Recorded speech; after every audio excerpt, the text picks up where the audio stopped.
Hello everyone, this is our third part of reproductive system. Here we deal with the male reproductive glands. Okay, अब हम शुरू करेंगे male reproductive glands. तो इनको क्या कहते हैं, दूसरा नाम है एक्सेसरी ग्लैंड्स। ओके, तो ये तीन टाइप की हैं। फर्स्ट है seminal vesicle gland, prostate gland and bulb urethral gland. तो जो सेमिनल वेसाइकल ग्लैंड है वो सिक्रीट करती है, एक मिनट में हाइलाइटर ले लूँ, वो सिक्रीट करती है एक अल्कलाइल फ्लूइड। ओके, और अल्कलाइल एंड विस्कस नेचर का होता है। और इसमें ये जो फ्लूइड क्या कंटेन किए रखा है, fructose, prostaglandin and clotting factor. जो फ्रक्टोज है वो यूज होता है एटीपी प्रोडक्शन के लिए। ओके, प्रोस्टाग्लैंडिन क्या करता है, जैसे कि हेल्प करता है स्पर्म मोबिलिटी के लिए and ability to fertile egg. How, तो ये एबिलिटी देता है एग को फर्टाइल करने के लिए। और ये है एक clotting factor and clotting proteins. ये जो है, ये जो ब्लड में क्लोटिंग प्रोटीन्स होते हैं उनसे डिफरेंट होता है। जो हमारे 10 क्लोटिंग फैक्टर्स हैं उनसे अलग है ये। तो इसका क्या काम है, बेसिकली ये क्लोट करता है, सीमन का क्लोट बनाता है। इसलिए हेल्पफुल रहता है कि जैसे अगर सीमन का क्लोट नहीं बना है, कोगुलेट नहीं किया गया उसको, तो स्पर्म जो है जब वेजाइना में एंटर करेगा सीमन, तो स्पर्म जो है वो लीक आउट हो जाएगा वेजाइना से। ठीक है, इसलिए कोगुलेट करता है सीमन को। और इसकी कंट्रीब्यूशन कितनी है, 60% वॉल्यूम कंट्रीब्यूट करता है सीमन में। तो ज़्यादा वॉल्यूम किसका है, सेमिनल वेसाइकल का। ठीक है, सेमिनल वेसाइकल की सिक्रेशन का वॉल्यूम सबसे ज़्यादा है सीमन में। अब है प्रोस्टेट ग्लैंड। प्रोस्टेट ग्लैंड जो milky and slightly acidic fluid को सिक्रेट करता है। ठीक है, और ये क्या क्या कंट्रीब्यूट करे रखता है अपने साथ, citric acid, several proteolytic enzymes and such as prostate specific antigen, pepsinogen, lysozyme, amylase and high hyaluronidase enzymes, and also contain acid phosphatase and seminal plasmin। तो इसमें यही होता है। और आगे क्या, हाँ मैं चीज़ और बतानी थी। हाँ, जो ये सिट्रिक एसिड है ये हेल्प करता है क्रेब साइकिल को रन करने के लिए, क्योंकि क्रेब साइकिल से एटीपी की प्रोडक्शन होगी और एटीपी का यूज़ होता है स्पर्म को स्विम कराने के लिए।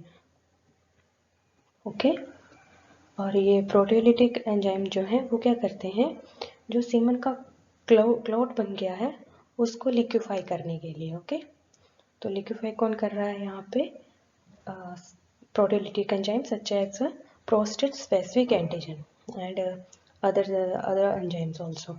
जो ये एसिडिक फॉस्फेटेज है इसका अभी कोई फंक्शन नहीं पता है कि क्या काम करता है, बट हाँ ये प्रोस्टेट ग्लैंड की सिक्रीशन में होता है, पाया जाता है ये। और सेमाइनल प्लाज्मिन क्या है,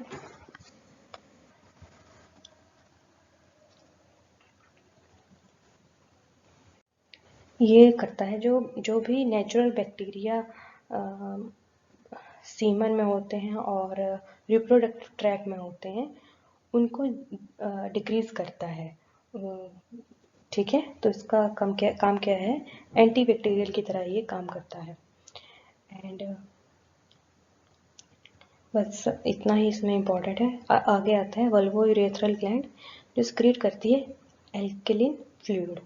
ओके, एंड आगे क्या है, ये जो एल्कलिन फ्लूइड जो सिक्रीट कर रहा है एल्कलिन नेचर का, ये हेल्प करेगा न्यूट्रलाइज करेगा यूरिन को, क्योंकि आगे जो सीमन है वो यूरेथ्रा से होते हुए जाएगा, क्योंकि उसका पाथवे वही है। तो यूरिन क्या है हमारा, एसिडिक नेचर का होगा, तो उसको न्यूट्रलाइज कर देगा ताकि वो स्पर्म को किल ना करे। तो इसलिए ये जो है वल्वोयूरेथ्रल फ्लूइड जो है न्यूट्रलाइजिंग का काम करता है। और ये दूसरा कहता है ल्यूब्रिकेट दी पेनिस यूरेथ्रा, तो इसको ल्यूब्रिकेट करता है क्योंकि इसकी जो मेम्ब्रेन होती है वल्वोयूरेथ्रा ग्लैंड की, वो म्यूकस सिक्रेट करती है ताकि आगे जाके जो यूरेथ्रा है और पेनिस है उसके डैमेज ना हो। ओके, तो ये था इसके बारे में। और एक और बात, ये जो प्रोस्टेट एंड वल्वोयूरेथ्रा ग्लैंड की सिक्रीशन है, ये सीमन को कैसी अपीयरेंस देती है? Milky and sticky appearance. Sticky means थोड़ा उसमें स्टिकी अपीयरेंस आएंगी, ठीक है। और ये कैसा है ऊपर वाला? विस्कस, चिपचिपा टाइप।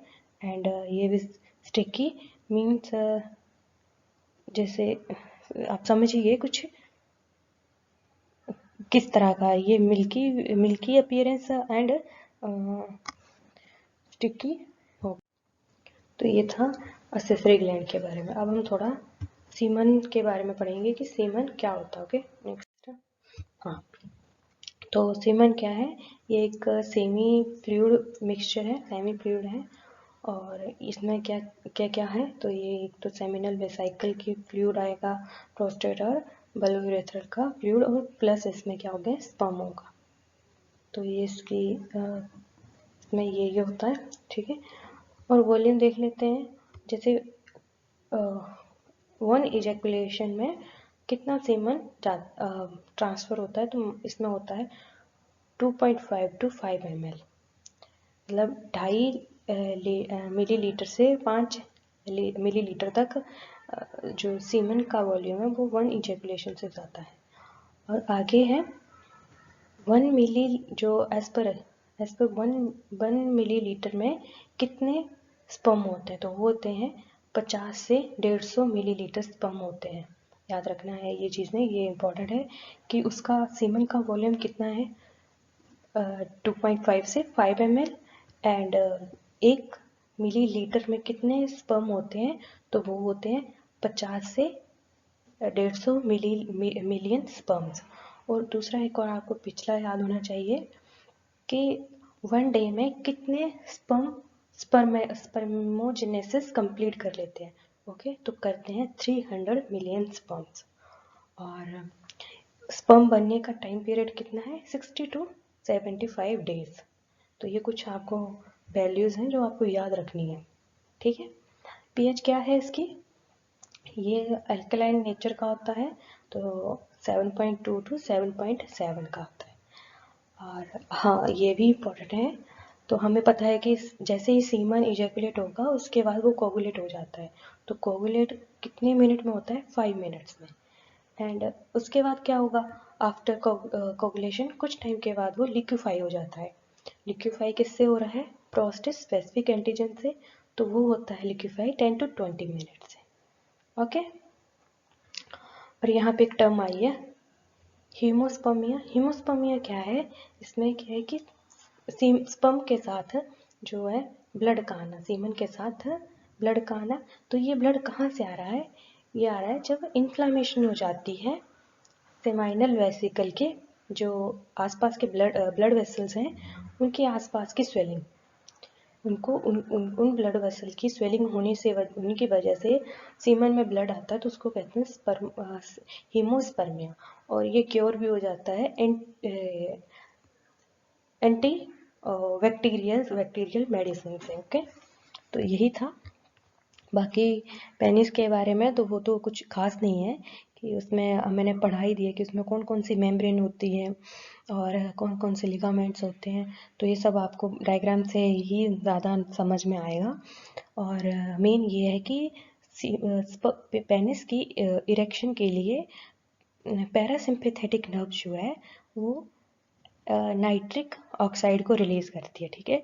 नाइट्रिक ऑक्साइड का काम क्या है? ब्लड वेसल को स्वेल करना। जैसे ब्लड वेसल स्वेल होगी, ओके, मीन्स ब्लड वेसल का जो डायामीटर है वो इंक्रीज होगा, तो जो पेनिस है उसकी इरेक्शन होगी। और अदर फैक्टर्स भी हैं, जैसे कि